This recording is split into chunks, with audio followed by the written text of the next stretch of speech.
आज lecture number 7। आज पढ़ेंगे सजातीय श्रेणी एवं समावयवता। आज की क्लास में सजातीय श्रेणी है क्या, उनके उदाहरण भी देखेंगे। सजातीय श्रेणी के अभिलक्षण यानी उसकी क्या विशेषताएं होती हैं, समावयवता क्या होते हैं, कितने प्रकार के होते हैं, और वो समावयवताओं के प्रकारों का पूरा वर्णन और एग्जाम्पल देखेंगे और देखेंगे क्विज। तो सबसे पहला शब्द है सजातीय श्रेणी।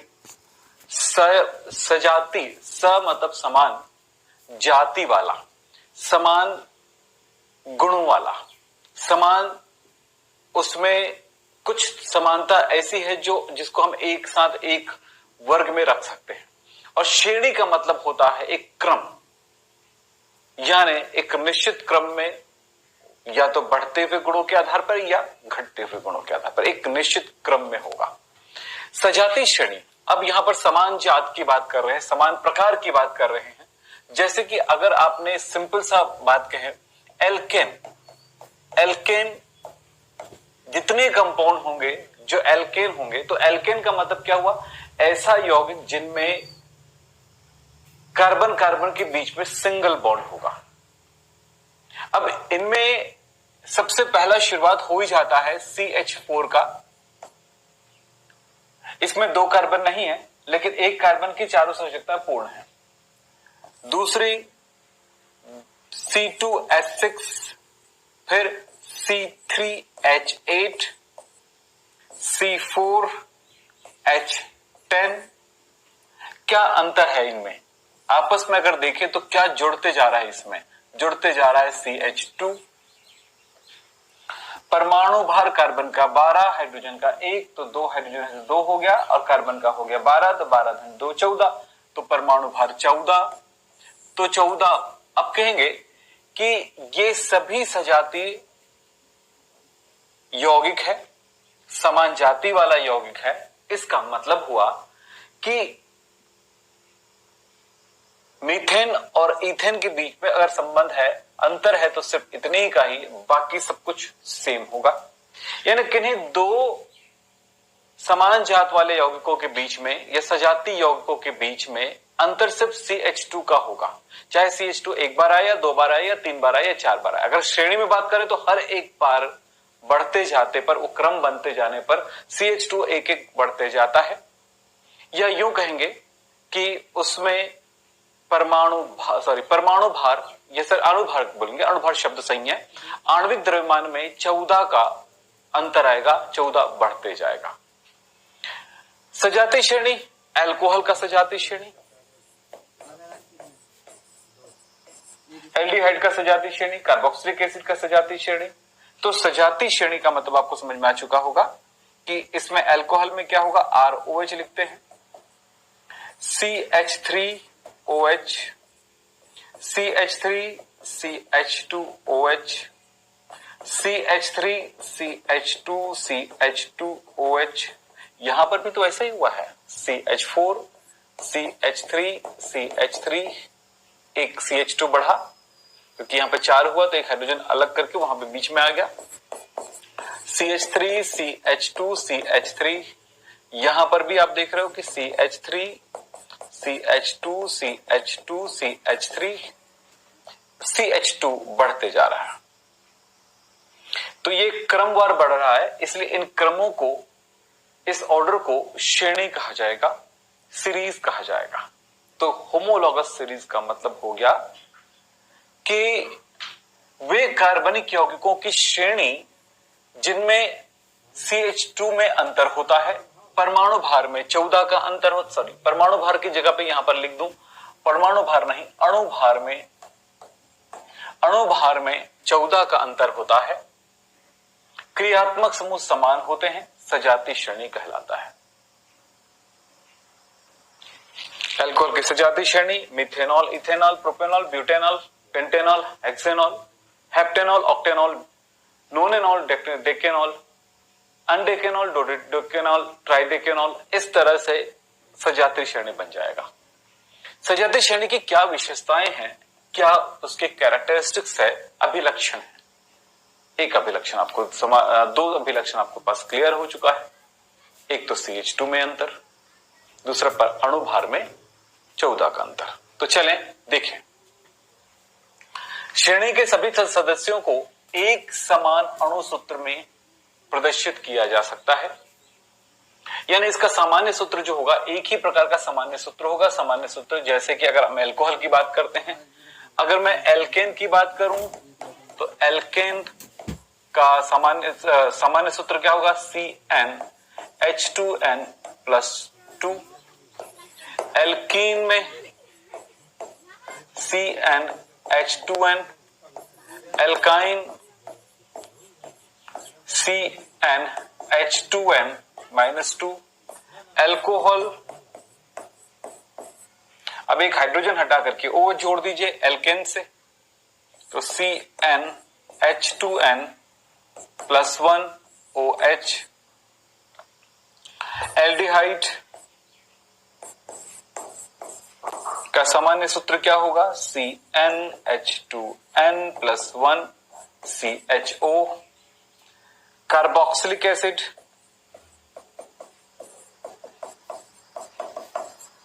CnH2n+1 COOH। अब बस समझ गए कि ये रहेगा, इसके बाद ये आएगा। अगर मैं कीटोन की बात करता हूं तो कीटोन में बीच में आता है ना कार्बोक्सिलिक समूह, तो क्या होगा? कीटोन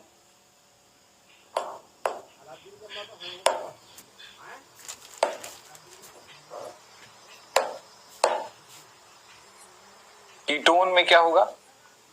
CnH2n+1 CO CnH2n+1, बीच में आ रहा है ये CO। तो सामान्य सूत्र समान होगा इन यौगिकों का सजातीय श्रेणी की, एक समान सजातीय श्रेणी। तो एक समान सजातीय श्रेणी के जो सामान्य सूत्र होंगे समान होंगे।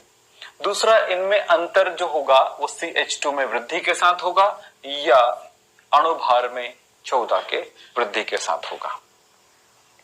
एक जैसा क्रियात्मक समूह होगा, जैसे कि एल्कोहल का, एल्डिहाइड का CHO, एसिड का COOH। एक श्रेणी के सभी सदस्यों को बनाने की सामान्य विधियां लगभग एक जैसी होती है, यानी सामान्यतः एक जैसी होती है। इसको बनाने की जो विधियां होती हैं लगभग एक जैसी होती है, सामान्यतः एक जैसी होती है, इसीलिए लिखा है आपने। अगली बात होती है श्रेणी के सदस्यों के गुणों के रासायनिक गुणों में भी काफी समानता होता है। गुणों में काफी समानताएं होती है, यहां तक कि गुण समान ही होते हैं रासायनिक गुण, लेकिन कुछ क्रमिक रूप से परिवर्तन गुणों में होता है। कुछ कम क्रियाशील, उसके बाद अणुभार के बढ़ने के साथ साथ या तो क्रियाशीलता बढ़ती ही या घटती है। सामान्य तौर पर घटती ज्यादा है, तो कई जगहों पर बढ़ती भी है और कई जगहों पर घटती भी है, कई अलग रिएक्शन में। भौतिक गुणों में भी क्रमिक रूप से परिवर्तन होते हैं। तो भौतिक और रासायनिक गुण लगभग तो समान होते ही हैं, लेकिन गुणों के साथ एकदम हर एक यौगिक का एक जैसा गुण होगा ऐसा नहीं, थोड़ा बहुत गुण समान होगा, लेकिन वो गुणों में वृद्धि या कमी नजर आएगी। और परंतु गुण वही होते हैं। तो क्या क्या समझे हमने कि सजातीय श्रेणी क्या है? समान क्रियात्मक समूह वाले, अणुभार में 14 का अंतर, CH2 का अंतर होने के साथ साथ उनके क्रियात्मक समूह समान होते हैं। ऐसे यौगिकों का एक निश्चित क्रम कहलाता है, एक निश्चित ऑर्डर जो कहलाता है सजातीय श्रेणी। तो सजातीय श्रेणी आपको क्लियर हो गया, समान। और सबसे बड़ी चीज होती है कि इसके गुण भी समान होते हैं लगभग, इसीलिए हम लोग एल्कोहल को अलग पढ़ेंगे, एल्डिहाइड को अलग पढ़ेंगे, एल्केन को अलग पढ़ेंगे। तो हर एक को अलग अलग पार्ट में अलग अलग अध्यायों में पढ़ेंगे, क्योंकि उनके अब एल्कोहल पढ़ रहे हैं तो ऐसा नहीं होता है कि यहाँ पर मिथेनॉल, इथेनॉल, प्रोपेनॉल, ब्यूटेनॉल, हर एक यौगिकों को अलग करके पढ़ेंगे, क्योंकि इनके गुणों में काफी समानताएं हैं। तो भौतिक गुणों को एक साथ, रासायनिक गुणों को एक साथ, और यह बता दिया जाएगा कि इनके गुणों में इस तरह से, इन गुणों में वृद्धि हो रही है, इन गुणों में कमी हो रही है। इस तरह से क्या होता है कि अगर हमने ब्यूटेन तक पढ़ा क्रमिक वायर, तो वो पेंटेन, हमने कहा ब्यूट यानी का 4 कार्बन तक का हमने सजाती श्रेणी पढ़ा, तो 5वें के गुणों में क्या अंतर होगा, क्या होगा, इसके अनुमान भी लगा सकते हैं इन्हीं श्रेणियों के आधार पर। चलें आगे। अब अगला टॉपिक है हमारे पास समावयवता। समावयवता, आइसोमेरिज्म, समान पार्ट्स। आइसो मतलब इक्वल, एक जैसा, समान। मेरिज्म मतलब पार्ट, भाग। समावयवता, अगर हम इसको तोड़ें तो क्या होगा, सम अवयवता, सम प्लस अवयव। अवयवता मतलब अवयव वाला, अवयव यानी पार्ट्स। सम से हो गया समान, अवयव से हो गया भाग। तो समान भागों से बना होगा।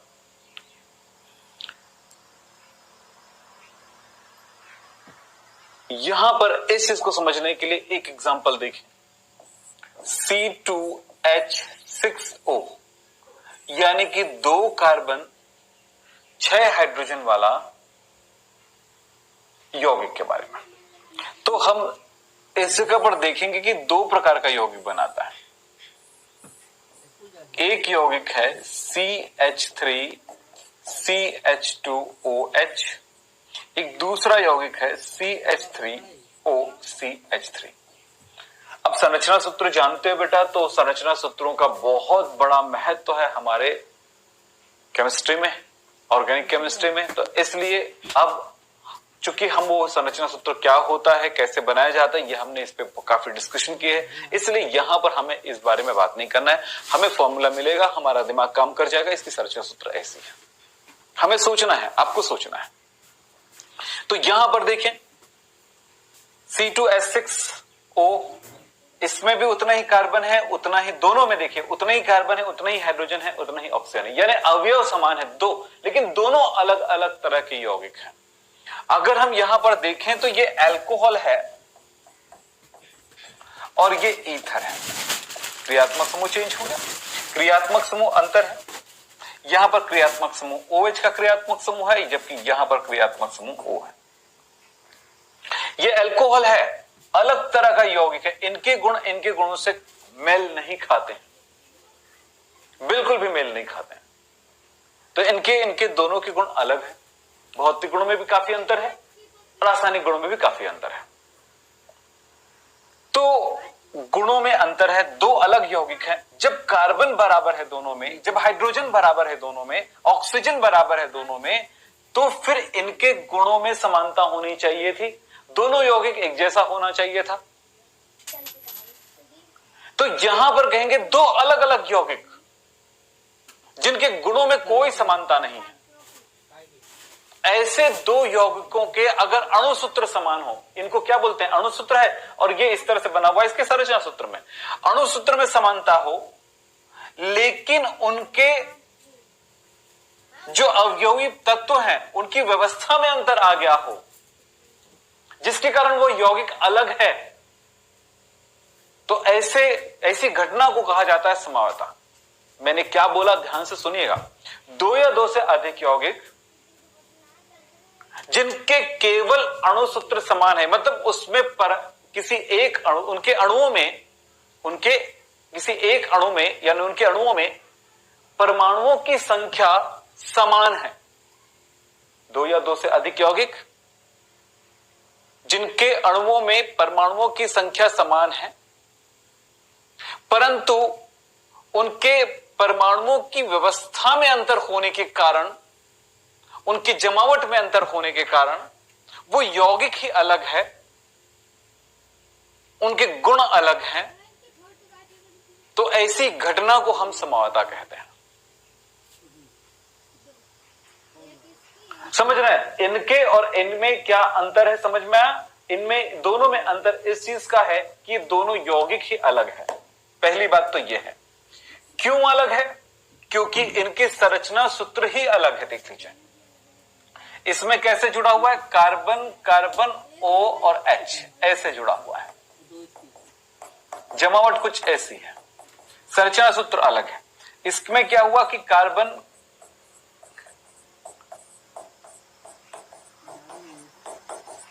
यहां पर ऑक्सीजन के साथ हाइड्रोजन नहीं है, जबकि इसमें ऑक्सीजन के साथ हाइड्रोजन है। इसमें ऑक्सीजन के साथ दोनों तरफ कार्बन जुड़ा हुआ है, जबकि ऑक्सीजन के एक तरफ हाइड्रोजन जुड़ा हुआ है, दूसरी तरफ कार्बन जुड़ा हुआ है। व्यवस्था ही एकदम अलग है। इस तरह से इनके परमाणुओं की व्यवस्था में अंतर है दोनों के। इस कारण से इन दोनों को व्यवस्था में अंतर है, परमाणुओं की जमावट में अंतर है, जिसके कारण के गुणों में अंतर है, जिसके कारण ये यौगिक ही अलग हैं, परंतु इनके अणु सूत्र समान है। समानता इस बात का है कि इनमें अवयव समान है, इसलिए इन यौगिकों को हम समावयवी कहेंगे। इन यौगिकों को समावयवी कहेंगे एक दूसरे का। इनका समावयवी यौगिक क्या है, यह है। इनका समावयवी यौगिक क्या है, यह है। इस घटना को हम समावता कहेंगे। अब फाइनल करते हैं बातों को। ऐसे दो या दो से अधिक यौगिक जिनके अणुसूत्र समान होते हैं, परंतु संरचना सूत्र या त्रिविम विन्यास में भिन्नता होती है, जिसके कारण वो यौगिक अलग होते हैं कि गुणों में अंतर होता है, इस घटना को समावता कहते हैं। एक बार और बात कर लें। आप सोचो बेटा, सोचो एक बार क्या बोला मैंने। दिमाग में एक चीज कभी मत रखना कि नहीं समझ में आया। दिमाग में ये रखना कि जो कह रहे हैं उनको सुनने और समझने की कोशिश करना। अगर दिमाग में यही रखेंगे कि नहीं समझ में आया, तो एक ही लाइन होगा आपके दिमाग में कि वो नहीं समझना चाहेगा। चलो, क्या बोला मैंने बोला दो या दो से अधिक यौगिक जिनके अणुसूत्र समान होते हैं। अलग अलग यौगिक, बहुत सारे अलग अलग यौगिक है मेरे पास, जिनके अणुसूत्र बस समान। समाता है। समान अणुसूत्र वाले अलग अलग यौगिक मिलते हैं तो ये समावता कहलाएगा।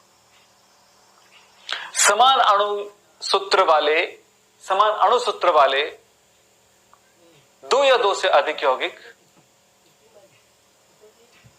जिनकी संरचना सूत्रों में अंतर होता है या त्रिविम विन्यास में अंतर होता है, जिसके कारण उनके गुणों में अंतर होता है, समावता कहलाता है। ये दोनों यौगिक एक दूसरे के समावयवी है। इन दोनों की इन घटनाओं को हम क्या कहेंगे, समावता कहेंगे। क्यों कहेंगे?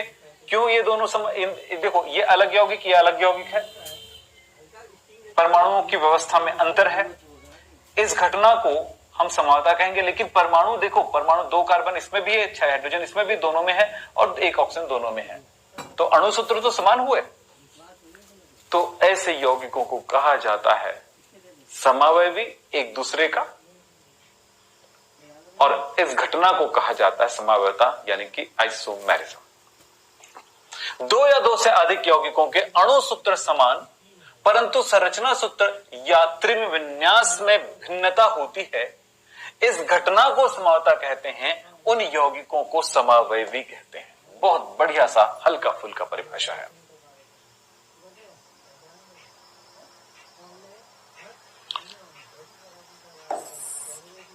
दो यौगिक मैं यहां पर और लिख रहा हूं, देखना और बताना मुझे। CH3 CH2 CHO CH3 CH3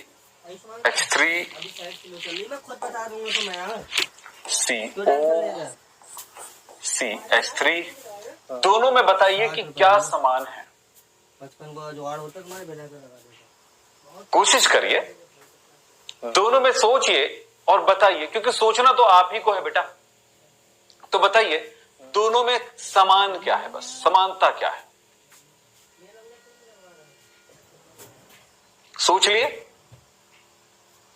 आप बताइए दोनों में असमानता क्या है, भिन्नता क्या है, डिफरेंस क्या है?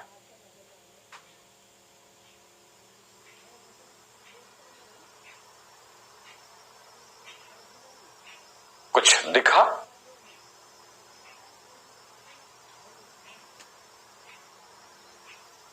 चलिए, आपको दोनों में समानता भी दिख गया, दोनों में असमानता दिख गया। दोनों में समानता यह है कि दोनों में कार्बन 3 है, कार्बन 3 है, हाइड्रोजन देखो 6 है, ऑक्सीजन कितना है? 1 है। यानी कि अणु सूत्र समान है, समान अणु सूत्र, लेकिन संरचना सूत्रों में अंतर है। किसमें अंतर है? दोनों के संरचना सूत्रों में अंतर है।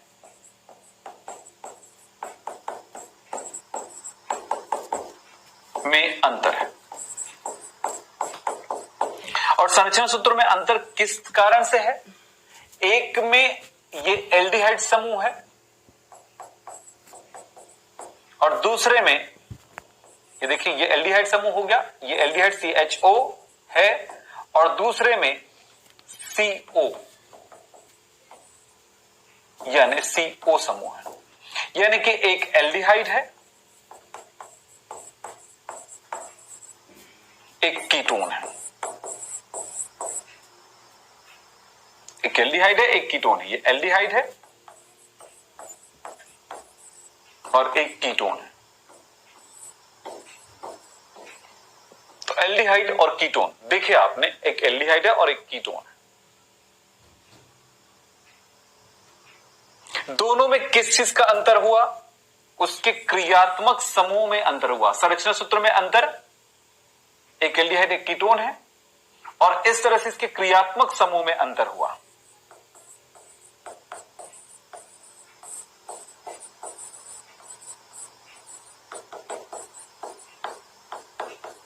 किसमें अंतर हुआ? क्रियात्मक समूह में अंतर हुआ। क्रियात्मक समूह में अंतर होने के कारण इनकी संरचना सूत्र में अंतर हुआ। और संरचना सूत्र में अंतर है, दो अलग अलग यौगिक है, संरचना सूत्र में अंतर है, परंतु समानता है अणु सूत्र का, समावयवी यौगिक कहलाएगा। ये एक दूसरे के समावयवी हैं, यानी इसमें जो घटना हुई है वो समावता की घटना है।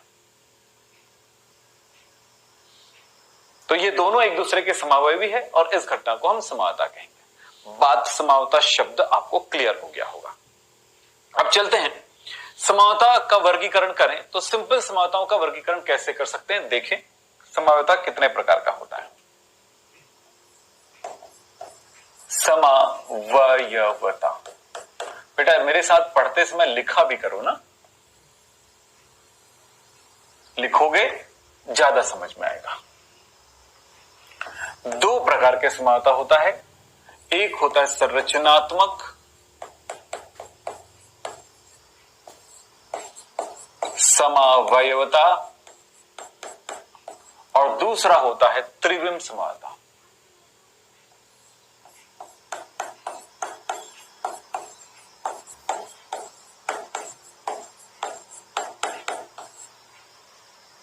संरचनात्मक समावता, त्रिविम समावता। संरचनात्मक समावता 6 प्रकार का होता है। 1 श्रृंखला समावता,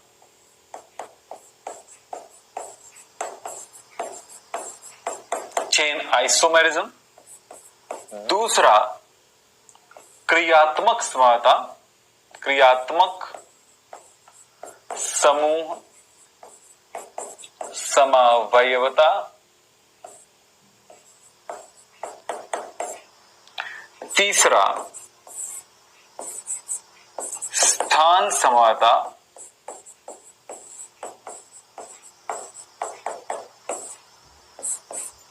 चौथा मध्यावयवता, इसको मेटामेरिज्म भी कहते हैं। पांचवा वलय श्रृंखला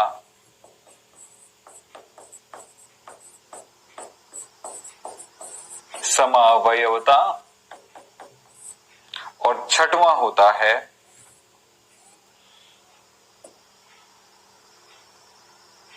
चलावयवता, चलावयवता, टॉटोमेरिज्म। त्रिविम समावयवता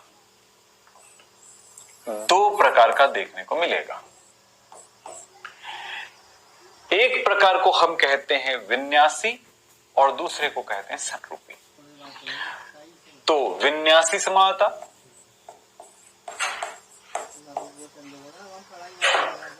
विन्यासी समावयवता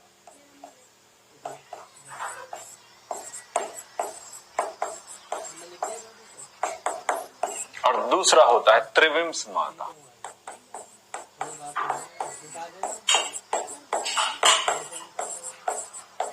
त्रिविम समावयवता, सॉरी, विन्यासी समावयवता और दूसरे को हम कहेंगे संरूपी समावयवता। संरूपी समावयवता। अब विन्यासी समावयवता जिसको कॉन्फ़िगरेशनल आइसोमेरिज्म कहा जाता है, संरूपी को कहा जाता है कॉन्फ़िगरेशनल और उसको कहा जाता है कन्फर्मेशनल और इसको कहा जाता है विन्यासी कॉन्फ़िगरेशनल। इसमें होगा दो प्रकार का, एक होता है प्रकाशी समावयवता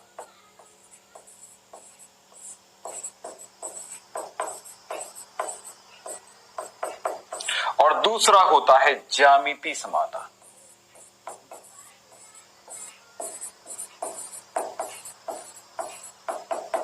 ज्यामिति समावयवता। तो समावयवताओं के प्रकार देखे आपने। समावयवता मुख्य रूप से दो प्रकार का, संरचनात्मक और त्रिविम। संरचनात्मक 6 प्रकार का, श्रृंखला, क्रियात्मक समूह, स्थान, मध्यावयवता, विलय श्रृंखला और चलावयवता। त्रिविम समावयवता 2 प्रकार का, एक विन्यासी एक संरूपी। विन्यासी 2 प्रकार का, प्रकाशी और ज्यामिति। इन सब का बहुत डिटेल हमें पढ़ना है और वो क्या होगा इसके बारे में हम गहराई में बात करेंगे। तो आपको मैंने बताया कि समावयवता कितने प्रकार के होते हैं, आप देख लो एक बार, और इनका हिंदी और इंग्लिश दोनों रूपों में हम देखते हैं। Isomerism, structural isomerism and stereo isomerism 2 प्रकार का हुआ। स्ट्रक्चरल आइसोमेरिज्म 6 टाइप का, chain isomerism, position isomerism, functional group isomerism, metamerism, tautomerism and ring chain isomerism. Stereo isomerism 2 प्रकार का, configurational stereo isomerism and conformational stereo isomerism. Configuration, geometrical isomerism and optical isomerism. इस तरह से ये isomerism हमारे पास इतने प्रकार का, और इन सबको पढ़ना है, सभी आपके कोर्स में है, इसकी गहराई में जाना होगा। बहुत ही गहराई है, बहुत ही चीजों को समझना होगा, बहुत सारी बातों पे हमें ध्यान देना होगा, बहुत ज्यादा प्रैक्टिस करना होगा। तो हम देखें, चलिए ये क्या होते हैं, एक एक करके हम इन सारी चीजों को देखेंगे। तो चलो देखें एक एक करके। संरचनात्मक समावयवता, बस इतना ध्यान रखो, संरचनात्मक समावयवता का मतलब हुआ कि किन्हीं 2 या 2 से अधिक यौगिकों के अणुसूत्र तो समान होंगे, पर संरचना सूत्रों में अंतर होने के कारण वो समावयवता उत्पन्न होती है। संरचना सूत्रों में अंतर का मतलब होता है कि परमाणु की जो व्यवस्था होती है, यानी जो उसकी जमावट होती है, वो अलग अलग तरह से होता है उन यौगिकों में।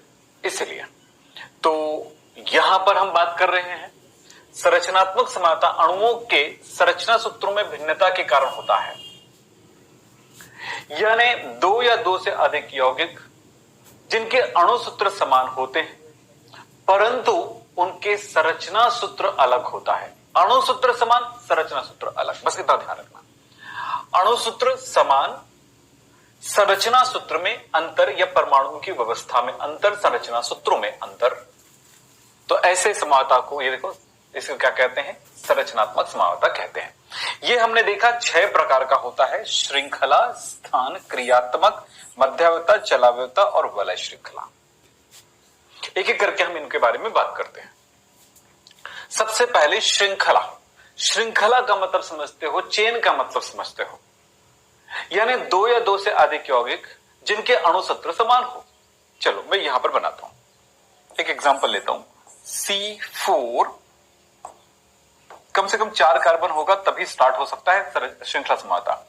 C4H10, इससे कितने प्रकार के यौगिक बन सकते हैं? चलो देखिए, CH3, CH2, CH2, CH3, एक प्रकार का यौगिक, और CH3, CH3, CH3, और क्या हो सकता है? और कोई चांस है? बिल्कुल नहीं। तो ये 2 प्रकार के यौगिक बना रहे हैं, इसके 2 प्रकार के यौगिक बने, लेकिन ये 2 प्रकार के यौगिकों में अंतर किस चीज का है? इसमें कार्बन की जमावट है, कार्बन सीधे श्रृंखला में जमा हुआ है। चाहे आप इसको ऐसे लिखो, चाहे आप ऐसे लिखो, एक ही मतलब है। एक चेन में इसको पकड़ के ऐसे खींच दोगे ना तो सीधा एक चेन बन जाएगा, मतलब एक कार्बन की सीधी श्रृंखला से बना हुआ है। जबकि ये अगर किसी 2 को पकड़ोगे तो कोई ना कोई एक लटक जाएगा, 2 सिरों को पकड़ोगे तो कोई ना कोई एक लटक जाएगा। जो लटक गया वो पार्श्व श्रृंखला है, और जो सीधा पकड़ में आया है वो मुख्य श्रृंखला है, जो आप समझते हैं। तो इस तरह से क्या हुआ, इनमें कार्बन की श्रृंखला में अंतर के कारण, याद रखना समवायता का जो प्रकार है इस आधार पर नाम रखा गया है कि उसमें किस चीज का अंतर है। अणुसूत्र समान, श्रृंखला में अंतर, अणुसूत्र समान, श्रृंखला में अंतर, अणुसूत्र समान, वहां स्थान में अंतर। किस चीज का स्थान में अंतर? क्रियात्मक समूह का स्थान, डबल बॉन्ड या ट्रिपल बॉन्ड के स्थान में अंतर, या पार्श्व श्रृंखला के स्थान में अंतर होने के कारण जो समानता उत्पन्न होती है उसे स्थान समानता। क्रियात्मक समूह समानता, अणुसूत्र तो समान है परंतु क्रियात्मक समूह 2 यौगिकों का अलग अलग है। मध्यावता, अब यहां पर मध्यावता में कहा जाता है कि जो एल्काइल समूह होते हैं वो चेंज हो जाता है, यानी कार्बन की श्रृंखलाएं अंतर हो जाती है। और ये कार्बन की श्रृंखला में जमावट में नहीं, कार्बन का एल्काइल ग्रुप किसको बोलते हैं? जो कार्बन की एक श्रृंखला होती है उसको एल्काइल ग्रुप कहते हैं। तो उसमें कार्बन की संख्या, नंबर ऑफ कार्बन चेंज हो जाते हैं। तो वो मैं आपको एग्जांपल दूंगा तो समझ में आ जाएगा। चलावता और वलय श्रृंखला समानता, इन सब के बारे में जब बात करूंगा तो बहुत ज्यादा अच्छे से क्लियर होगा। बाकी आपको इन चीजों को थोड़ा समझ लेना। श्रृंखला में अंतर आ गया, इस कारण समानता उत्पन्न हो गया। फिर मैं कहता हूं कि चलिए मेरे पास ये एग्जाम्पल है, C5H12, तब क्या होगा जरा सोचो। C ये बात तो समझ में आता है कि हाइड्रोजन तो आएगा। 3 2 2 2 3 दूनी 6, और ये 3 और 3, इसमें भी 3, इसमें 3 है, यानी 6, यानी कि 12 हो गया total. CH3 CH2 CH2 CH2 CH3, अब समझते हो, इसको बताने की मुझे जरूरत नहीं है। और क्या हो सकता है? ये हो सकता है। और क्या हो सकता है? अब बोलोगे सर ये यहां पे हो सकता है, मतलब तो एक ही बेटा, अगर यहां पे रहेगा तो इधर से नंबरिंग करोगे, यहां पे रहेगा तो इधर से नंबरिंग करोगे, तो 2 मिथाइल ब्यूटेन होगा। नाम बिल्कुल अलग हो जाए, जैसे इसका नाम क्या हो रहा है? नॉर्मल ब्यूटेन है, ब्यूटेन बस बोल सकते हो, नॉर्मल ब्यूटेन एक सीधी श्रृंखला है। इसका नाम क्या होगा? आपको पता है कि जब, चलिए मैं इसमें नाम देता हूं, 1 2 3 4, 4 कार्बन है, 4 कार्बन, 3 कार्बन की चेन है, मेन चेन, और ये मिथाइल है, तो 2 मिथाइल, 2 मिथाइल, कार्बन की श्रृंखला 3 कार्बन का, तो प्रोप एंड प्रोपेन। तो आप देख रहे हो कि 4 कार्बन एक ही श्रृंखला में आ गया ब्यूट में, लेकिन यहां पर वो ब्यूट जो टूट गया है प्रोप प्लस मेथ में। इस तरह से ये श्रृंखलाओं में अंतर आ गया। यहां पर अगर बात करते हैं तो ये नॉर्मल पेंटेन, और ये क्या होता है? 2 मिथाइल ब्यूटेन, ये भी 2 मिथाइल ब्यूटेन है, यानी कि एक अलग चीज नहीं है, सेम है। और क्या बन सकता है? ये C, ये देखो, तो एक चेन है, 2 पर मिथाइल है, मिथाइल मिथाइल, तो 2 डाइमिथाइल, 2 डाइमिथाइल प्रोपेन, ये 2 डाइमिथाइल प्रोपेन है। तो इस तरह से आप देखें, और इसके अलावा और कोई श्रृंखला समावयवी इसके नहीं बनेंगे। अब मैं जहां तक समझ रहा हूं कि मुझे यहां पर हाइड्रोजन कितना है लिखने की अब आवश्यकता नहीं है ना? है, अगर है फिर आप फिर से शुरुआत करिए इस चैप्टर का। ये लेक्चर नंबर आपका 7 है, 1 से शुरुआत करिए, क्योंकि कहीं ना कहीं कुछ ना कुछ आपने मिसिंग किए, कुछ ना कुछ गड़बड़ किए, कहीं ना कहीं बीच में गड़बड़ की है। तो वो गड़बड़ी नहीं होनी चाहिए, इसलिए इसको सही तरीके से पढ़ाया जा रहा है, सही तरीके से आपको डेवलप किया जा रहा है। तो चलिए, ये बात तो आपको क्लियर हो गया। फिर बात करते हैं इसमें कुछ और एग्जाम्पल को लेकर के। मैं अगर कोई अल्कोहल को लेकर चलता हूं तो क्या होगा। मैंने ले लिया, चलिए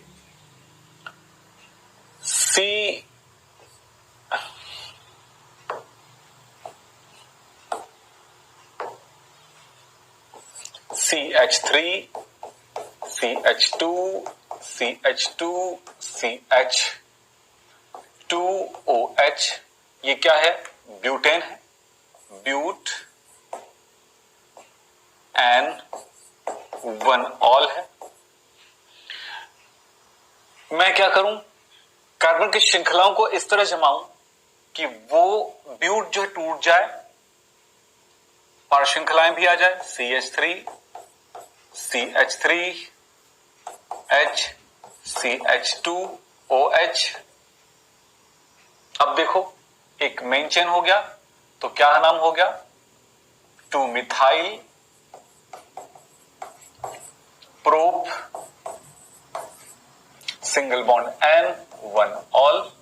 तो देखिए, ऑल, यहां पर ऑल, ये मतलब फंक्शनल ग्रुप सेम है, स्थान भी उसी जगह पे है, स्थान भी परिवर्तित नहीं हुआ, श्रृंखला में चेंज हुआ। ब्यूट जो है वो मिथाइल ब्यूट में चेंज हो गया। तो जब श्रृंखलाओं में अंतर होता है, इस प्रकार की समानताओं को कहा जाएगा श्रृंखला समानता। चाहे आप अल्कोहल में ले लो, चाहे जिस चीज में भी लेना चाहो आप ले सकते हो।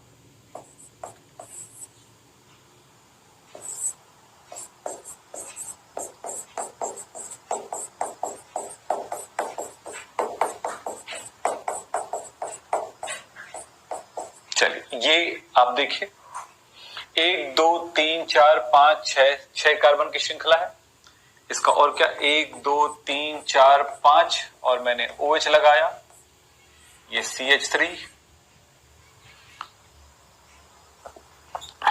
1 2 3 4 5,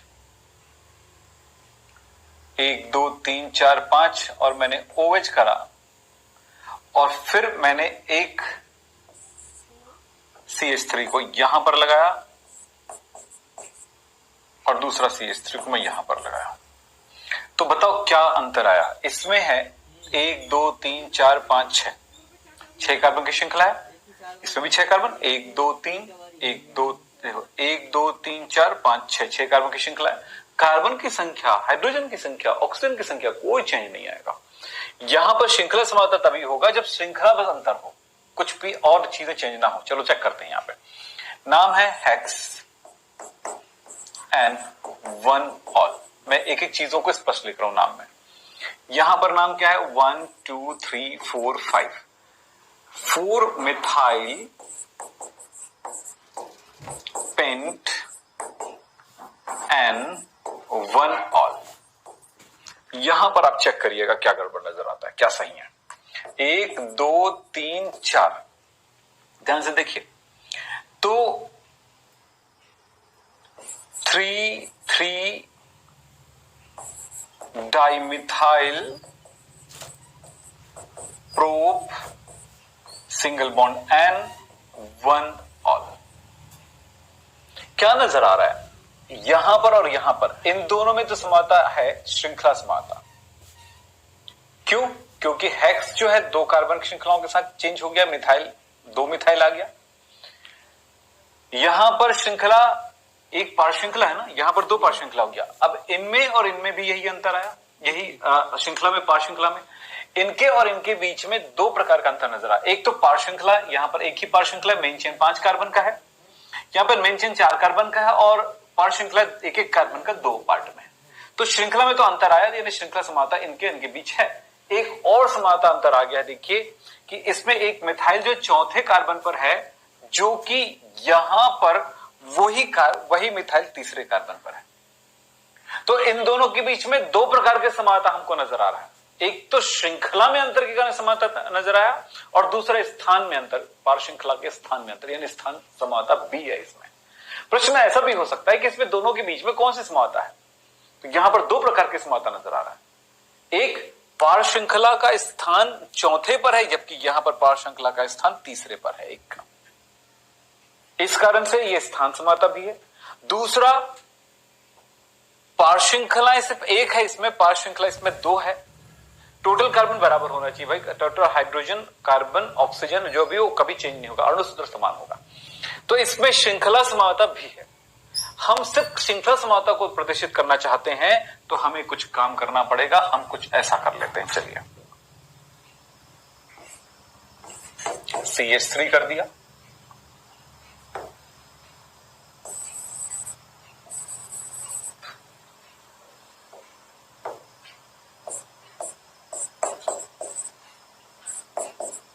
अब इनमें क्या हुआ, 2 मिथाइल, यहां पर भी 2 मिथाइल में है, यहां पर भी 2 डाइमिथाइल है।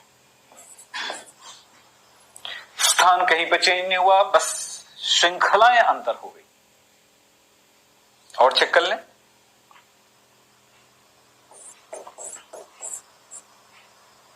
एक, दो, तीन। इसके अलावा क्या बन सकता है, OH, एक मिनट, यहां पर मैंने क्या लिखा, 1 2 3 4, 4 ब्यूट है बेटा ना, ब्यूट, ब्यूट। हाँ, इस जगह पर क्या ब्यूट का ही है, एक यहां पर, एक यहां पर। बताओ, फिर वही बात, इन दोनों के बीच में अंतर आ चुका है, किस चीज का, स्थान का, क्योंकि एक में 2 पर है और एक में 3 पर है। अब स्थान, इसमें ओनली श्रृंखला समानता इन दोनों के बीच में इतने होंगे। हमने अल्कोहल में देखा तो कुछ हर एक प्रकार के यौगिकों में अगर वो बड़ी कार्बन श्रृंखला वाली है तो उसमें श्रृंखला समानता होगी, अगर कम कार्बन वाले श्रृंखला वाला है तो उसमें श्रृंखला समानता नहीं होगी। चलिए कुछ एग्जांपल एल्केन में देखिए, butane, isobutane, n octane, isooctane. इसमें श्रृंखला में अंतर है, कार्बन जितना 8 कार्बन की श्रृंखला है, 8 कार्बन की जगह यहां पर कितना, 1 2 3 4 5 कार्बन का है, तो 224 ट्राई मिथाइल पेंटेन है। ये आइसोक्टेन के नाम से आना गया। पेंटेन यहां पर लिखा हुआ नाम साधारण नामकरण है ना, साधारण नाम। सर पेंटेन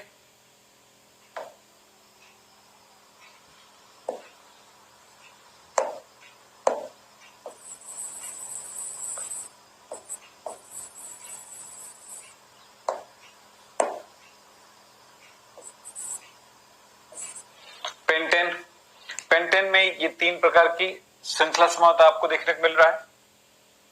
सीधा कार्बन का चेन, सीधे कार्बन के चेन के साथ ये पार श्रृंखला और ये पार श्रृंखलाओं के साथ ये। तो ये इन सारी चीजों को मैं बता चुका हूं आपको।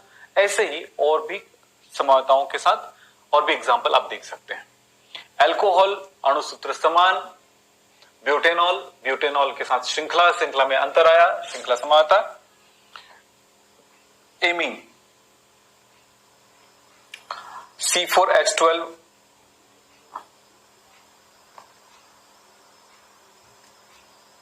चार दूनी 8, 1 9, तो कितना हो जाएगा इसमें, CnH2n+1 NH2। अगर मैं 4 करता हूं C4 तो H हो गया 4 दूनी 8, 1 9, तो कितना हो जाएगा इसमें, CnH2n+1 NH2। अगर मैं 4 करता हूं C4 तो H हो गया इसमें, H हो गया 4 दूनी 8, 1 9 और NH2 हो गया। और इसका अणुसूत्र लिखूंगा तो C4H11 और लिखूंगा N, ऐसा लिखना चाहिए मुझे। कोई एमीन का एग्जाम्पल लेकर के चल रहा हूं तो इसका अणुसूत्र ये है, ये अणुसूत्र है इसका।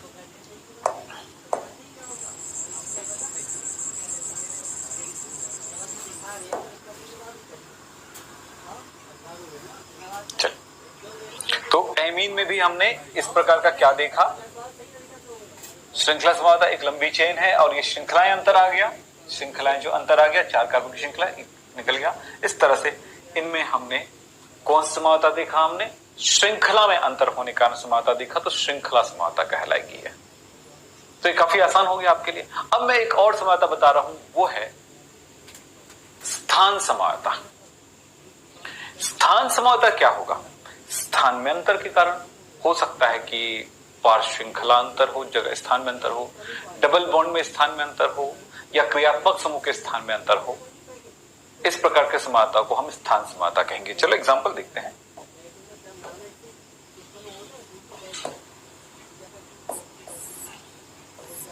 CH3 CH2 CH2 CH CH3 CH3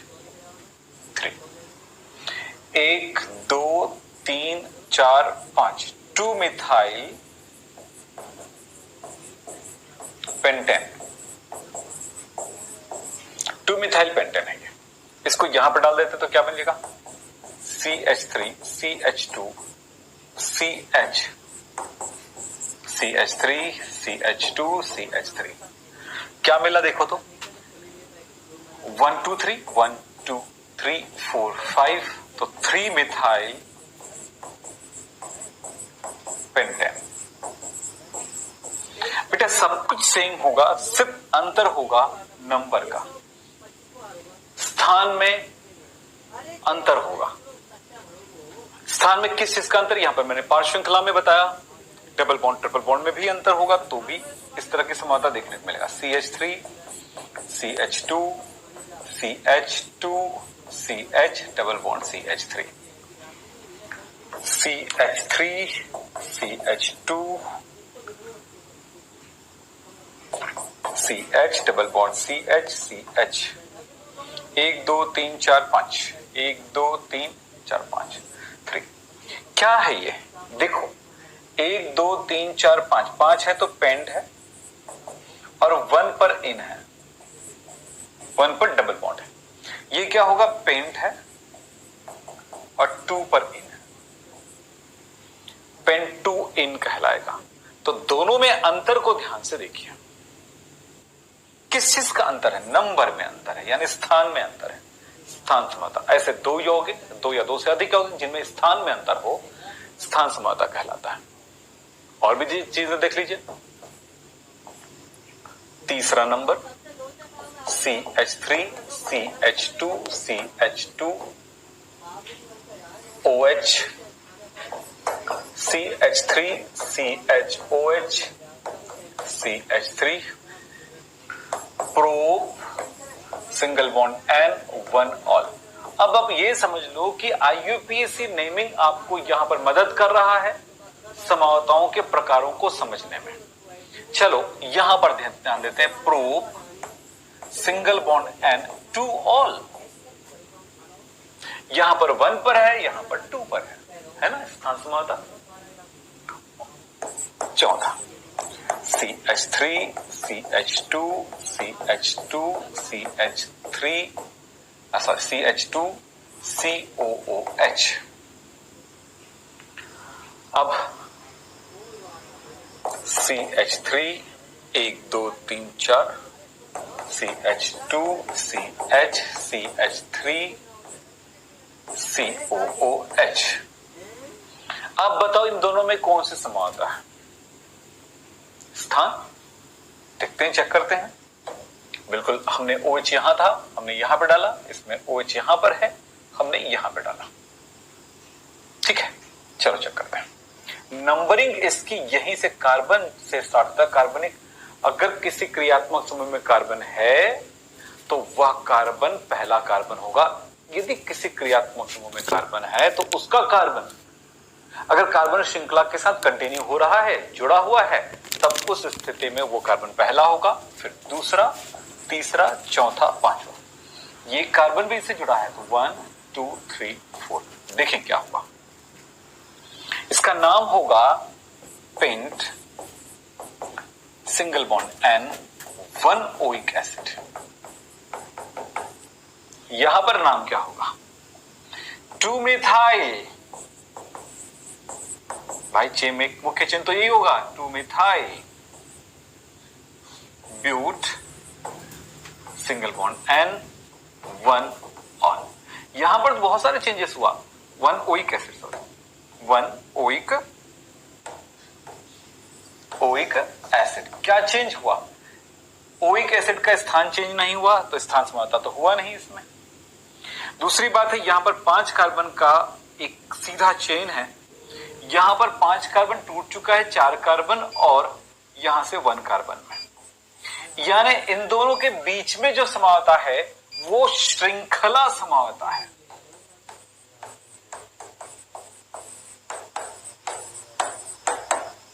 ठीक है, ना कि इसमें स्थान समावता कहीं पर भी नजर आ रहा है, यहां पर कहीं पर भी स्थान समावता। तो ये कुछ कंफ्यूजन रहता है बच्चों का, उनको ठीक करने के लिए कुछ एग्जाम्पल ऐसा भी हमें देना पड़ता है कि वो चीजें आपको क्लियर हो जाए कि जो समावता आप पढ़ चुके हो या जो चीजें पढ़ चुके हो और जो अभी पढ़ रहे हो दोनों में क्या डिफरेंस है। तो आपने देखा इनमें क्या अंतर है, किसमें श्रृंखला समावता है, आपको यहां पर क्लियर हो चुका है कि ये श्रृंखला समावता है, जबकि ये स्थान समावता नहीं है। ऐसे कुछ एग्जाम्पल और भी मैं आपको दे रहा हूं, एक बार इसमें निगाह डालिए, फिर मैं आगे बात करता हूं आपसे। श्रृंखला समावता और भी चीजों में देखें, जैसे यहां पर आप देख रहे हैं एल्केन में हमारे पास है यहां पर हेक्सेन। हेक्सेन में आप देख रहे हो कि हेक्सेन मतलब यहां पर मैं बात करूंगा श्रृंखला समावता की बात, कि भाई इसमें यहां पर स्थान समावता को एग्जांपल लेके चलूंगा। देखिए सबसे पहली बात है कि इस जगह पर इन दोनों के बीच में कौन सी समावता नजर आ रही है, एक तरह से देखें तो श्रृंखला समावता है, लेकिन हम जो पढ़ रहे हैं वो कौन सी समावता पढ़ रहे हैं, स्थान समावता पढ़ रहे हैं। क्या इसमें कोई स्थान समावता हो सकती है, तो यहां पर कोई पार श्रृंखला अपने स्थान को चेंज कर रहा है। तो देखिए यहां पे क्या हो रहा है, एक मेन चेन है, यहां पर 5 कार्बन का पेंटेन है, लेकिन ये मिथाइल जो है वो दूसरे कार्बन पर है, मतलब ये हुआ 1 2 3 4 5, दूसरे कार्बन पर मिथाइल है, यानी 2 मिथाइल पेंटेन हुआ। क्लियर है, ध्यान रखो बेटा, जो मैं यहां पर लिखा हुआ दे रहा हूं इसका सीधा सा मतलब ये होता है कि इससे आपके पास काफी नोट्स बन जाएंगे, काफी नोट्स आप पे तैयारी करते बनेगा और हम कम टाइम पे हम बहुत सारी चीजों को कर सकते हैं। तो चलें यहां पे बात करते हैं, तो 2 मिथाइल की जगह 3 मिथाइल। इसमें क्या होता है, यहां पर एग्जांपल देखिएगा, ये एल्कीन है, एल्कीन में डबल बॉन्ड का स्थान चेक करो, यहां पर 1 पर है तो ब्यूट 1 इन है, तो ब्यूट 2 इन दूसरे जगह पर है, बस नंबर चेंज होना चाहिए, पूरा नाम वही होगा, ब्यूटीन, ये भी ब्यूटीन ही है, मिथाइल पेंटेन, ये भी मिथाइल पेंटेन, बस स्थान चेंज हुआ है, स्थान चेंज हुआ है। एल्काइन में भी वही, जैसे यहां पर एल्कीन में देखे थे वैसे एल्काइन में देखेंगे, यहां पर ट्रिपल बॉन्ड है, इस जगह पर ट्रिपल बॉन्ड आ गया, तो ये ब्यूट 1 आइन है, ब्यूट 2 आइन हो गया। अल्कोहल में OH का स्थान पहले पर है ऑल, ये दूसरे पर ऑल हो गया, ये देखिए दूसरे पर ऑल हो गया। क्लोरो एल्केन में यहां पे क्लोरीन जो है पहले पर वाला हो सकता है, वो दूसरे पर भी हो सकता है, तो वो चेन पर निर्भर करता है कितनी लंबी चेन है और उसके जो पार श्रृंखला है, डबल बॉन्ड है या क्रियात्मक समूह, वो अपने स्थान अगर चेंज कर रहा हो तो इस प्रकार की समावता जब उत्पन्न होता है तो इसे कहते हैं हम लोग स्थान समावता। यहां पर एरोमेटिक कंपाउंड में एक एग्जांपल देख लें, इस कंपाउंड को देखें, ये क्या है, बेंजीन है और ये नाइट्रो है, तो 1 2 डाइनाइट्रोबेंजीन है, ये 1 2 डाइनाइट्रोबेंजीन, तो इसका नाम होगा 1 2 डाइनाइट्रोबेंजीन, इसका नाम होगा। अब दूसरी बात होगी, यहां पर देखिएगा 1 2 3 4 5 6, अब ये क्या हो जाएगा कि दोनों नाइट्रो कहां पर है, एक 1 पर है पर यहां पर 3 पर है, तो ये होगा 1 3 डाइनाइट्रो बेंजीन। इसी तरह से हमारे पास हो गया 1 2 3 4 5 6, तो 1 कितना होगा 4 डाइनाइट्रो बेंजीन। अब एक बात समझो, अब यहां पर मैं कह दूं कि इस नाइट्रो को यहां पर जोड़ दूं, जैसे वहां पर था, यहां पर था, यहां पर है, यहां पे जोड़ दूं तो क्या होगा 1 2 3, क्योंकि इधर से नंबरिंग करेंगे, जिधर से पार्श्व श्रृंखला, जिधर से क्रियात्मक समूह नजदीक पड़ता है उधर से नंबरिंग करेंगे फिलहाल। अब और भी कोई समावयवी नहीं हो सकता, तो स्थान समावयवी इनके कितने हो गए, 3 स्थान समावयवी होते हैं। जब 1 2 पर है तो ये कहलाएगा ऑर्थो, 1 3 पर है, ये दोनों पोजीशन ऑर्थो पोजीशन है ना, ये दोनों पोजीशन मेटा पोजीशन, तो ये मेटा डाई नाइट्रोबेंजीन होगा, और इस जगह को कहते हैं पैरा पोजीशन, तो ये पैरा डाई नाइट्रोबेंजीन कहलाएगा। अब हम बात करते हैं आगे क्रियात्मक समूह समावयवता। क्रियात्मक समूह एक अणुसूत्र समान है परंतु क्रियात्मक समूह में अंतर है, तो ऐसे समावयवताओं को कहा जाता है क्रियात्मक समूह समावयवता। यहां पर क्रियात्मक समूह चेंज हो रहा है, लेकिन ऐसा नहीं है कि क्रियात्मक समूह, कोई भी क्रियात्मक समूह किसी भी क्रियात्मक समूह चेंज हो जाएगा। उनका एक ऐसा नहीं कि जैसे मैंने कहा एल्कोहल का क्रियात्मक समावयवी होंगे ईथर, एल्कोहल का क्रियात्मक समावयवी एसिड नहीं हो सकता। तो यहीं पर हम देख लेते हैं किनका किनके साथ इनकी समावयवता होती है। तो ऐसे दो या दो से अधिक यौगिक जिनमें क्रियात्मक समूह में अंतर हो, तो ऐसे यौगिकों को क्रियात्मक समावयवी कहा जाता है, तथा इस प्रकार उत्पन्न समावयवता को क्रियात्मक समावयवता कहते हैं। कई बच्चे मुझसे बार बार पूछते हैं कि सर इसका नोट्स कैसे बनाएं, तो भाई आपको लिखने की जरूरत नहीं है, यहां पर सीखने की जरूरत है।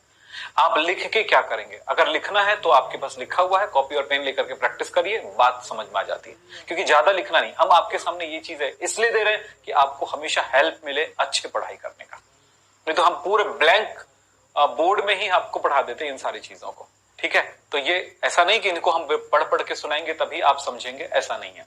चलिए हम जो बोलते हैं उस पर ध्यान दिया करें। चलिए साहब, कुछ एक एग्जाम्पल हम देखते हैं क्रियात्मक समावयवियों के। एग्जाम्पल देखिए, पहला एल्कोहल का ईथर के साथ क्रियात्मक समावयवता आपको देखने को मिलेगा। जैसे मैं एक एग्जांपल ले रहा हूं, CH3CH2OH। कितने कार्बन है भाई, 2 कार्बन है इसमें, C2H6O, 6 हाइड्रोजन है, 3 और 2 5 और 1 6।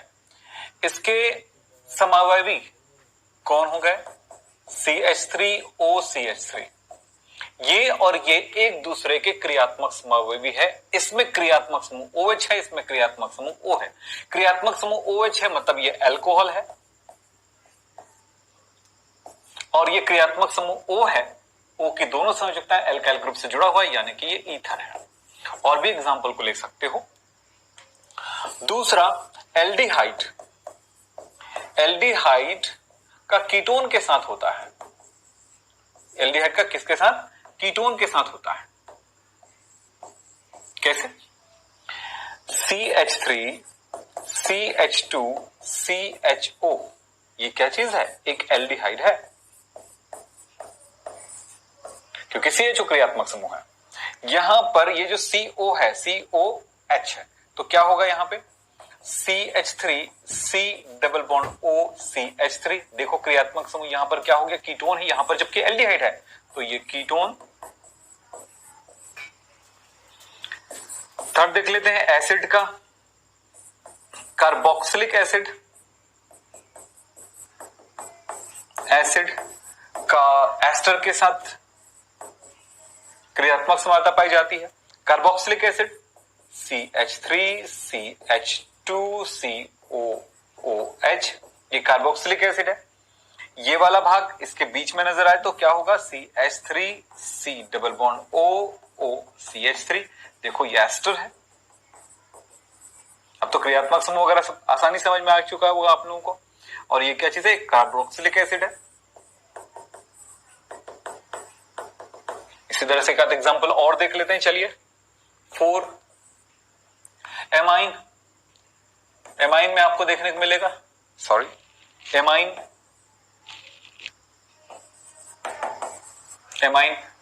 तो मैं यहां पर लेता हूं CH3CH2CH2NH2।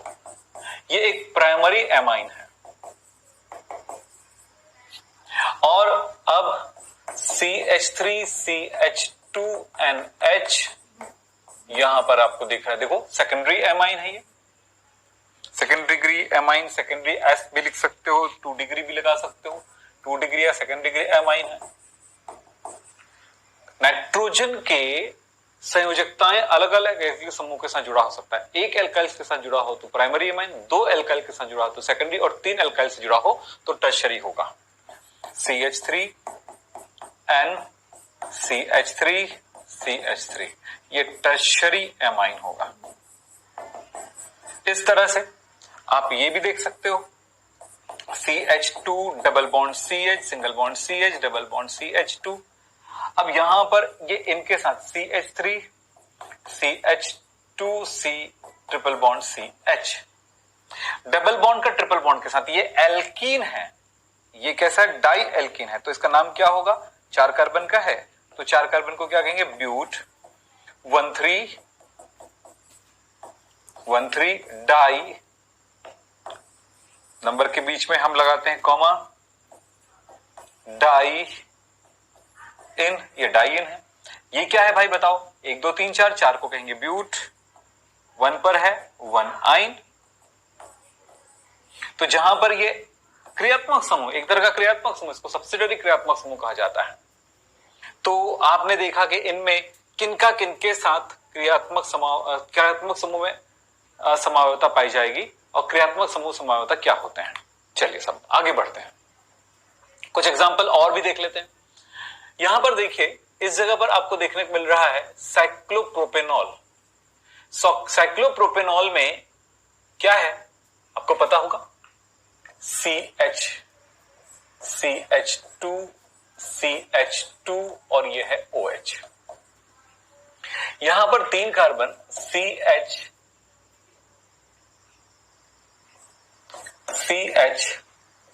CHO। अब देखो क्या हो गया, हाइड्रोजन कितना है, 1 2 3 4 5 6, 2 2 2 हो गया। तो इन दोनों में देखिए, ये OH जो है एक क्रियात्मक समूह है और इसमें क्रियात्मक समूह ईथर, तो एक तरह का साइक्लो ईथर टाइप का है जिसको कहा जाता है ऑक्सीटोन कहा जाता है इसको। और ये क्या चीज कहलाएगा, साइक्लोप्रोपेनॉल।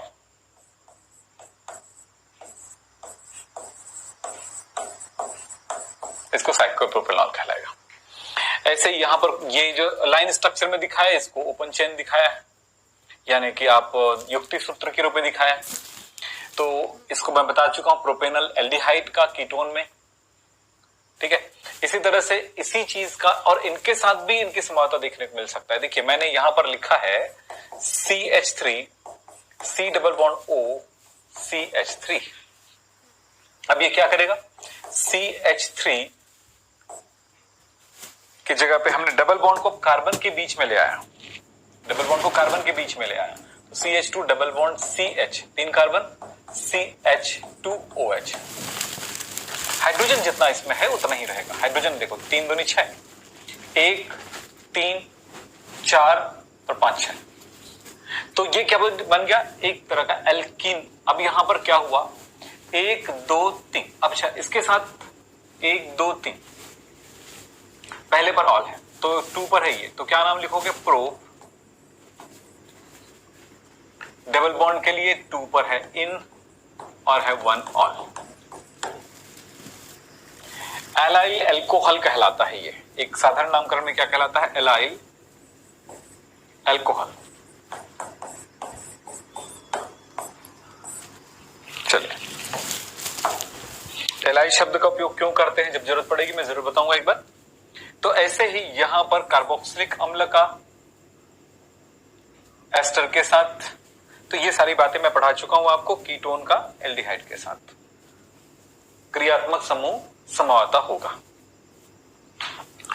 मध्यावयवता, ये एक ऐसा शब्द है जिसमें इस बात का ध्यान रखना कि कार्बन की श्रृंखलाएं जो होती हैं ऐसे क्रियात्मक समूह से जुड़ा होता है जो उन श्रृंखलाओं को अलग कर देता है। यानी 2 या 2 से अधिक पृथक एल्काइल ग्रुप जो क्रियात्मक समूह से जुड़ा होता है अब इस एल्काइल ग्रुप में कार्बन की संख्या स्थानांतरित होती है इधर से उधर, तो इससे होगा क्या कि जो एल्किल समूह है वो परिवर्तित होगा।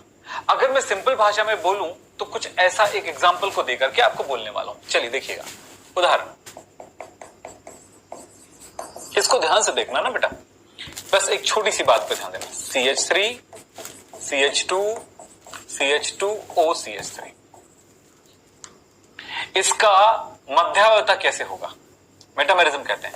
CH3 CH2O CH2 CH3। अब ध्यान से देखिए इसमें और इसमें क्या फर्क है। ये कार्बन इससे बिल्कुल जुड़ा नहीं है, दो श्रृंखलाओं को अलग कर दिया है। एक एल्काइल ग्रुप इधर है 3 कार्बन वाला और एक एल्काइल ग्रुप इधर है 1 कार्बन वाला। इधर है ये 2 कार्बन वाला और इधर है 2 कार्बन वाला। एल्काइल ग्रुप चेंज हो गया है तो कार्बन की संख्या 3 और 1 4, इसमें 2 और 2 4, लेकिन ये जो समूह है वो अपना स्थान चेंज कर दिया है, या यूं कह सकते हैं एल्काइल समूह परिवर्तित हो गया है। तो यहां पर हम सिंपल परिभाषा दे सकते हैं अगर अपनी समझने के लिए। बेटे एग्जाम में जब जा रहे हो तो कुछ ऐसी बातें रहती जो दिमाग में रखने के लिए बहुत जरूरी होता है। तो आप किस चीज को ध्यान रखेंगे, आप किस बात पर आप अपने आप को कॉन्सेंट्रेट करेंगे कि वो चीज हमें याद रहे? मध्यावता, मध्य मतलब बीच में, बस इतना याद है, बीच में। तो कोई क्रियात्मक समूह किसी श्रृंखला के बीच में है,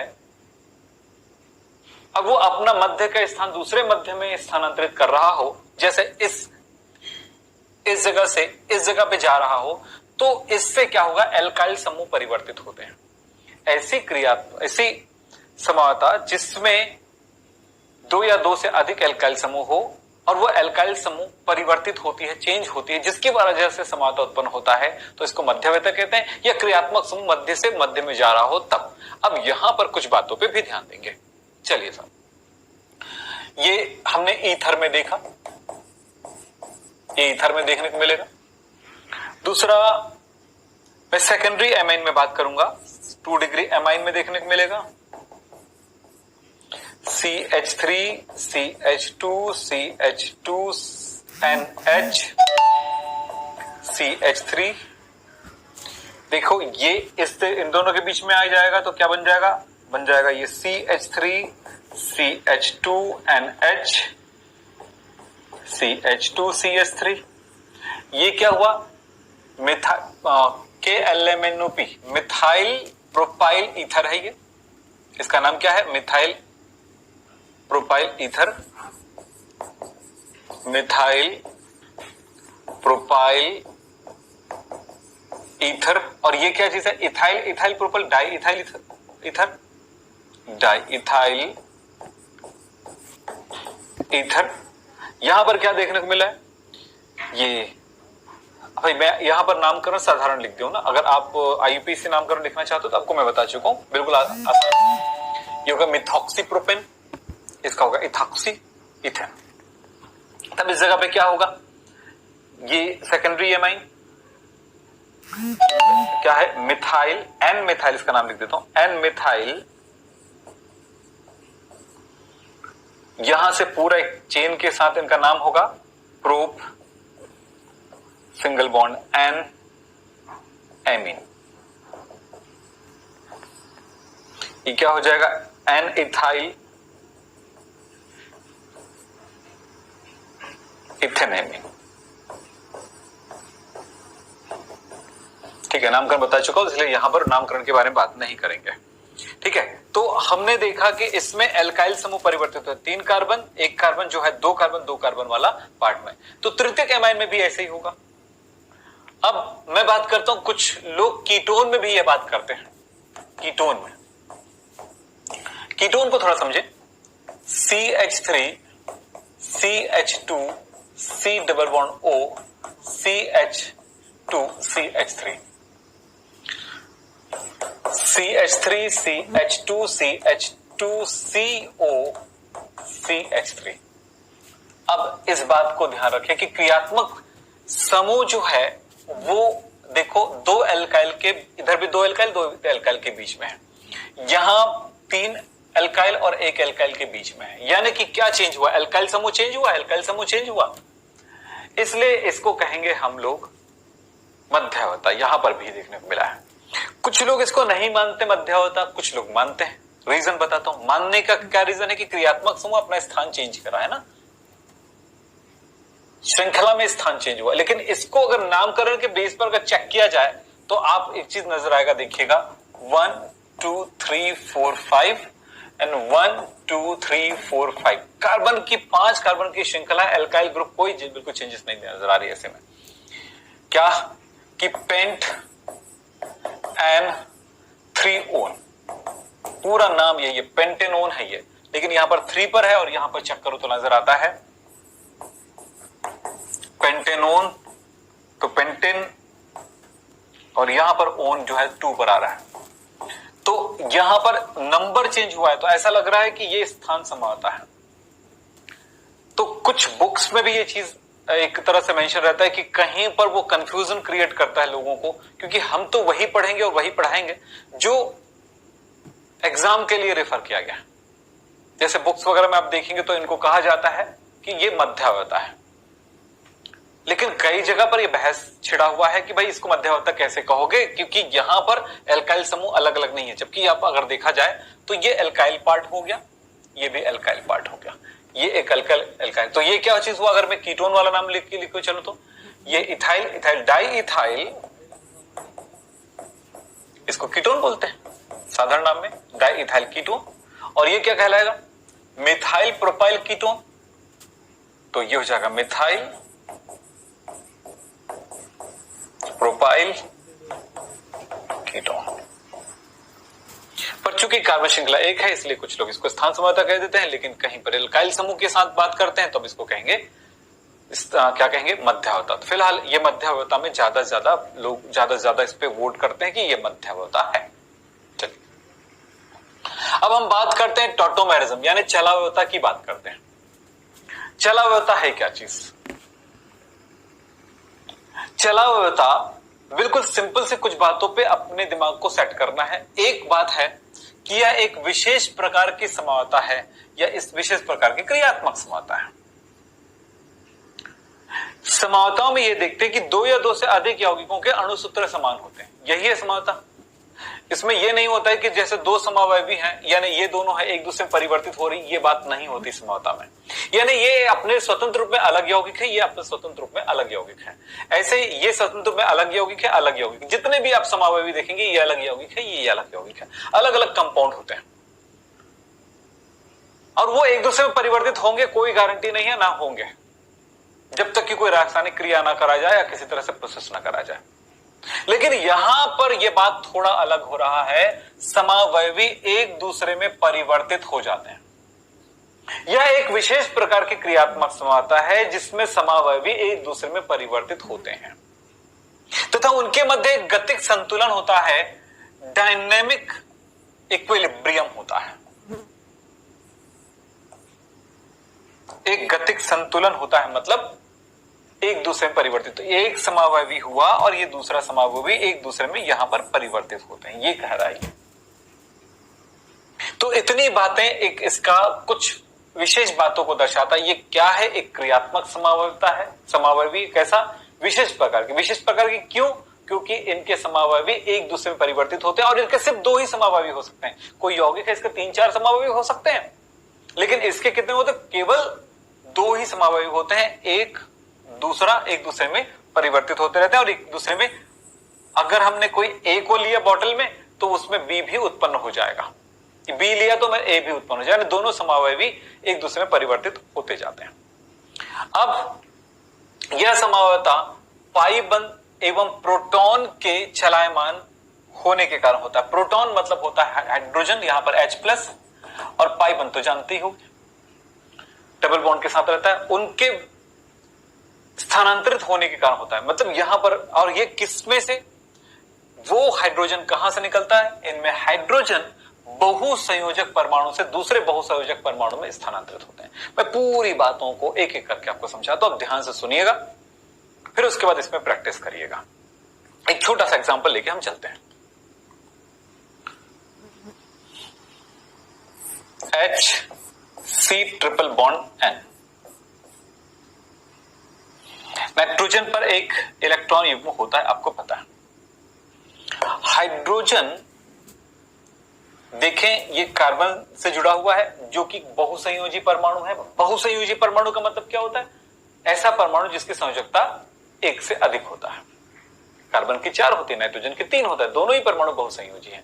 तो यहां पर हाइड्रोजन कार्बन को छोड़कर नाइट्रोजन में चला जाता है और उसकी बंध व्यवस्था भी परिवर्तित होती है। चलो चेक करते हैं। कार्बन नाइट्रोजन, कार्बन के अंतिम कोश में 4 इलेक्ट्रॉन और नाइट्रोजन के अंतिम कोश में 5 इलेक्ट्रॉन। हाइड्रोजन नाइट्रोजन में चला गया, स्थानांतरित हो गया। अब ये इनके साथ बॉन्ड बनाया, ये इसके साथ बॉन्ड बनाया। कार्बन के अंतिम कोश में 4 इलेक्ट्रॉन, अब हो गया 6। पता है ना, 1 2 3 4 5 6, 2 इलेक्ट्रॉन की आवश्यकता है।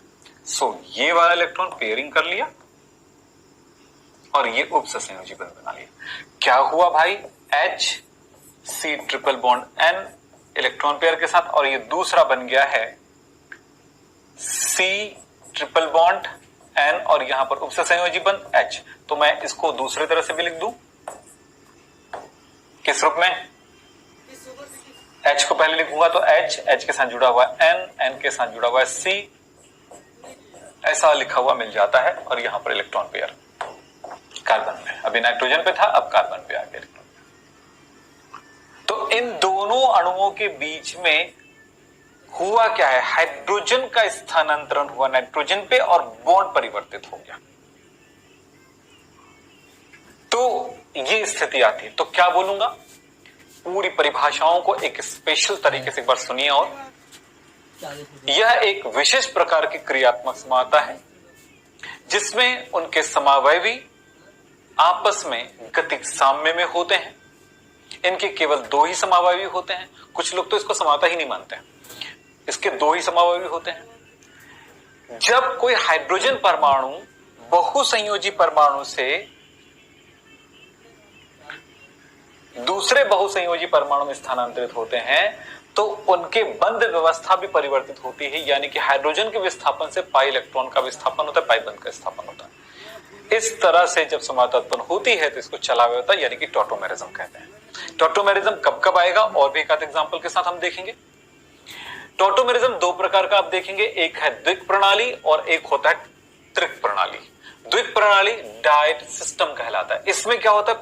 हाइड्रोजन जो है इस कार्बन से जुड़ा हुआ है तो जस्ट अपने दूसरे वाले कार्बन जो परमाणु से जुड़ जाता है, यानी जिस परमाणु से हाइड्रोजन जुड़ा हुआ है उसके अपने पड़ोसी वाले परमाणु में जाके जुड़ जाते हैं और इसके साथ उनकी बंध व्यवस्था परिवर्तित होती है, तब इसको कहते हैं डाइट प्रणाली। तो यहां पर आप देख रहे हैं हाइड्रोजन कहां से कहां चला गया?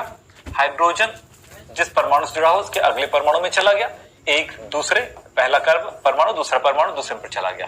फिर यहां पर भी ऐसे कह सकते हैं कि ये पहला परमाणु दूसरा परमाणु तो पहले से दूसरे में चला गया, ये भी कह सकते हो, तब ये बन जाएगा। तो ये एक दूसरे में परिवर्तित होती है। और इसमें देखिए एक हम संकेत का उपयोग करते हैं, ये वाला ऐसे वाला, दोनों उत्क्रमणी वाला, इक्विलिब्रियम वाला। तो ये दोनों समावयवी एक दूसरे में परिवर्तित होते रहते हैं। मतलब हाइड्रोजन साइनाइड के सिलेंडर में हाइड्रोजन आइसोसाइनाइड भी होगा, हाइड्रोजन आइसोसाइनाइड के सिलेंडर में हाइड्रोजन साइनाइड भी होगा, क्योंकि वो एक दूसरे में परिवर्तित होते हैं। चलिए हम बात करते हैं त्रिक प्रणाली की। इसमें क्या होता है कि अगर हाइड्रोजन किसी परमाणु से जुड़ा होगा, ये हाइड्रोजन है, अगर ए बी और सी, तो 1 2 3 ये हाइड्रोजन इसमें चला जाएगा, तीसरे परमाणु में चला जाएगा। इसको कहते हैं ट्राइड प्रणाली। इसका बढ़िया एग्जांपल है कीटोन में। देखिए CH3 CO CH3, इसका ये H जो है वो चला गया, एक H चला गया O में और ये डबल बॉन्ड आ गया यहां पे। तो क्या बन गया जरा देखिए, CH3 COH double bond CH2। इस कंपाउंड को क्या बोलूंगा? कीटोन बोलूंगा। ये कीटो फॉर्म में, कीटोन के रूप में मतलब कीटो फॉर्म कहा जाएगा, कीटो रूप में। जबकि ये किस रूप में है? ये इनऑल फॉर्म में। इनॉल के रूप में है। यहां पर बात करूं तो ये क्या चीज है भैया, एसीटोन है, जिसको आईयूपीएसी में क्या कहने वाले हैं, प्रोप एन 2 ऑन, और ये क्या कहलाएगा 1 2 3 प्रोप, क्या है प्रोप 1 2 3 डबल बॉन्ड 1 इन 2 ऑल। अगर मैं बात करूं तो यह है इनॉल। तो आपने क्या देखा, ट्राइड प्रणाली। तो ये कीटोन में, हाइड्रोजन साइनाइड में, इस तरह की चीजों में हमें क्या देखने को मिल रहा है, एस्टर में भी देखने को मिल सकता है कि ये वाला जो H है, ये वाला H इसमें चला गया, कीटोन वाला पोर्शन में देखें तो ये H OH हो जाएगा और यहां पर डबल बॉन्ड आ जाएगा, ये वाला बॉन्ड यहां पर चलाएगा, देखो यहां पर दिख रहा है। इस जगह पर भी, चाहे इधर की बात इसमें बोलो या इसमें बोलो, ये कीटोन है ना, तो यहां पर भी हो सकता था, इधर का H इसमें जा सकता था, तो ये इसमें आया बॉन्ड और H इसमें आ गया, तो देखो नई संरचना बन गई। अणु में चलावता के लिए कुछ शर्तें होनी चाहिए। कुछ शर्तें हैं कि भाई चलावता तभी पॉसिबल है जब उसमें कोई इलेक्ट्रॉन आकर्षित करने वाला, निकालने वाला कोई समूह उपस्थित हो, जैसे C डबल बॉन्ड O। यहां पर ये इलेक्ट्रॉन को क्या करने वाला समूह है, इलेक्ट्रॉन को अपनी तरफ आकर्षित करने वाला समूह है, इलेक्ट्रॉन को आकर्षित, ठीक है। फिर इसके बाद ये है, इसमें भी ट्रिपल बॉन्ड, इलेक्ट्रॉन आकर्षित समूह, इलेक्ट्रॉन आकर्षित समूह है। इसी तरह से यहां पर देखो अल्फा हाइड्रोजन की उपस्थिति होना चाहिए। अब अल्फा हाइड्रोजन क्या है, सारे बच्चों को ये पता है कि अल्फा हाइड्रोजन किस कहते हैं, क्रियात्मक समूह से जुड़े हुए फर्स्ट कार्बन को हम अल्फा कार्बन कहते हैं, और उसमें लगा हुआ हाइड्रोजन अल्फा हाइड्रोजन कहलाता है। जैसे मैं अगर यहां पर बोलूं CH3 CH2 CH2 C double bond O CH2 CH3, तो यहां पर आप क्या देख रहे हो, ये अल्फा हाइड्रोजन है, अल्फा हाइड्रोजन यहां पे जाएगा। लेकिन मैं अगर यहां पर लिख रहा हूं कि CH3 thrice C double bond O C6H5, तो यहां पर आपको क्या देखने को मिलेगा, यहां पर अल्फा हाइड्रोजन नहीं मिलेगा। क्यों? क्योंकि देखो ये अल्फा कार्बन है, ये भी अल्फा कार्बन है, इस अल्फा कार्बन में हाइड्रोजन नहीं है, अल्फा हाइड्रोजन। अल्फा हाइड्रोजन पढ़े ना, alpha beta gamma delta hydrogen मैंने पढ़ाया आपको, प्राइमरी सेकेंडरी टर्शियरी कार्बन पढ़ाया, तो वो सब चीजों को पढ़ते हुए आगे बढ़िए बेटा, कोई चीज छूटना नहीं चाहिए आपसे, क्योंकि कोई चीज छूटा तो आप फंसे। चलिए साहब, ये क्लियर हो गया। हम देखेंगे अब क्विज। चलो पहला प्रश्न हमारे पास है, यौगिक जो क्रियात्मक समूह समावता नहीं दर्शाते, इनमें से कौन सा यौगिक है जो क्रियात्मक समूह समावता नहीं दर्शाएगा? वो यौगिक जिनमें क्रियात्मक समूह ही नहीं होगा। सीधा सा जवाब दे रहा हूं मैं आपको। तो ऑक्सीजन है, ऑक्सीजन है, ऑक्सीजन है, मतलब इन सब में क्रियात्मक समूह है, इसमें क्रियात्मक समूह नहीं है, तो ये क्रियात्मक समूह समावता नहीं दर्शाएगा। ये एल्कीन है। अगला देखें, C4H10O में संरचना समावयवियों की संख्या कितनी होगी? चलो चेक करो और बताओ समावयवियों की संख्या इसकी कितनी होगी।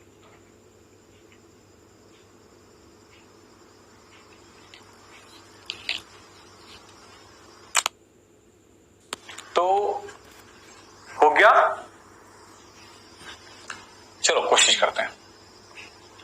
आगे जाकर के बेटा मैं आपको बताने वाला DU, आगे जाकर पढ़ोगे DU क्या है और उसके साथ समावयवियों की संख्याओं को कैसे हम पहले से अनुमानित कर सकते हैं। फिलहाल अभी तो मैं कहूंगा कि आप इसमें चेक करिए, कार्बन 4 है, हाइड्रोजन 10 है और ऑक्सीजन 1 है। तो इसका क्या मतलब होगा, पहले एक संरचना बना के देख लिए। 4 कार्बन है, 1 2 3 4 5 6 7 8 9 10 हाइड्रोजन आएगा, क्योंकि आप देखो हर कार्बन में चार्जेस संयोजकताएं होती हैं। तब हाइड्रोजन 1 2 3 4 5 6 7 8 9 10, एक ऑक्सीजन है तो यहां पर लगा लो, ये लीजिए OH हो गया। अल्कोहल बना, अल्कोहल की और कौन कौन सी संरचना बन सकती है, 1 2 3 4, ये दूसरे पर OH हो सकता है। इस तरह का 2 संरचना स्थान समावताओं के साथ हो सकता है अल्कोहल का। श्रृंखला के साथ क्या हो सकता है, 1 2 3 OH, यहां पर C लगा दो, और क्या हो सकता है C OH, ये इतना हो सकता है, ये अपना स्थान चेंज कर लिया। तो यहां पर आपको कोई दो मिल एक जैसा ना हो, इसको पता लगाने का एक तरीका होता है कि नामकरण करके देख लो। एक जैसा नाम आ गया मतलब आप समझ जाओ कि दोनों दो चीजें सेम है।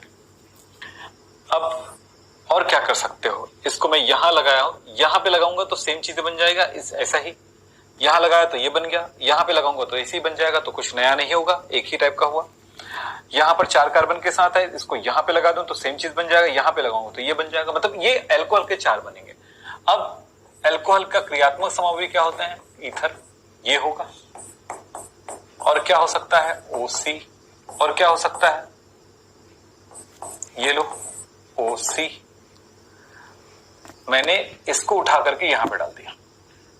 अब देखो इसके अलावा ईथर के और कोई संरचना नहीं बन सकता है, तो 1 2 3 4 5 6 7 समावयवी संभव है। अब हम चलेंगे लेक्चर नंबर 8 में जाने वाले हैं, जिसमें हम पढ़ने वाले हैं त्रिविम समावयवता। तो आज की क्लास यहीं पे समाप्त करते हैं। नमस्कार, धन्यवाद, थैंक यू वेरी मच।